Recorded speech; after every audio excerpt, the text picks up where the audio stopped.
И едно исчезнато дете е предоцна, пораката која силно одекна по повод меѓународниот ден на исчезнати деца. Од граѓанската организација Новинари за човекови права бараат заштитата на исчезнати деца да биде врвен приоритет на сите институции. На состанок со представници од сите надлежни институции побараа системот најдиме да се издигне на ниво на национален механизам за поитна реакција. Според статистиката, Македонија нема превисок број на исчезнати деца, но велат алармот мора превентивно да делува пред некој случај да заврши трагично.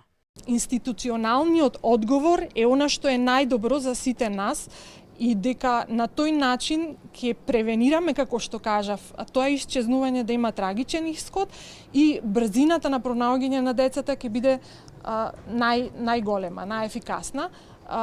Статистиките од она што ние како систем за управување го имаме досега се 5-6 возрастни и еден аларм за исчезнато дете.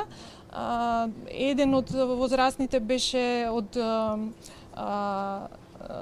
странски државјанин, меѓутоа во соработка со МВР одлучивме дека треба да алармираме за тој случај, бидејќи беше во погранична зона и дека граѓаните во тој район може да помогнат во пронаоѓањето. Системот е дел од Амбер Алерт мрежата Европа, каде учествуваат над 50 организации и над 80 полициски експерти од Европа. Миријана Давидовска, Сител телевизија.